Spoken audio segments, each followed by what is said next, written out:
3, 4. Let war be waged without. Break down the wall and out the prison wall. Let it all fall down to be born again at liberty. And let within the dream of skin, he that is without sin cast the stone. For we all have our stake in the sum of human misery, our messes and scraps and claptraps, those niggling, naggling, flibbity, gibbety, novelty, grovelty, mincy, queeny, artsy, fartsy. Ooh, how nasty! Minister, what's your private partsy? Party political. Put Piggy in the middle. Hump and jump and dump on him. Pump him full of estrogen. Put a time bomb under him. Roast pork and bacon fat. How'd you like to chew on that?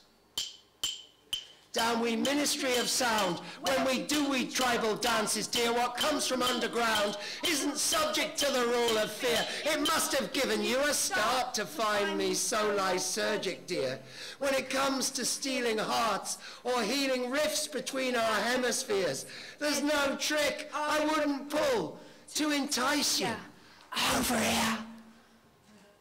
I tricked Mad John Crow when he was in his ecstasy, to lend me his voice to make known my prophecy. That in the month July, and the day shall be 23, in the year of our Lady Mary Ovary, Southwark shall arise, naked in her liberty, on the south bank of the Thames, arrayed in all her finery, with all her children endowed with grace and dignity, the deformed and the deviant embraced into her unity. With Lambeth below her, Blake's garden in eternity, she shall open her loins to make whole the concavity. Shall shuffle 2 right click, then shuffle left another 3. Shall strip the decks for one last sacred profanity, and the hypocrite shall blanch. Does she sanction such depravity?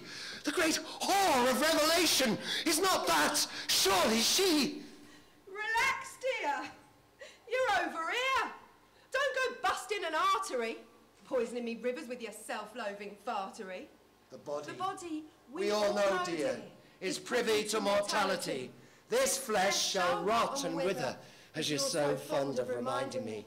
And when your kind's done, when you're done despoiling me, when you've had your fun, son, you've no further use for me, so pipe down, shut your mouth. Show some respect, humility. And hearken to that silence, what is brimming with immensity, unspeakable, shall speak, and in one word unfold her mystery. Pronounce the end of time and the beginning of eternity. And all her children gathered there in all their multiplicity, with one voice shall speak her name. And her name is Liberty.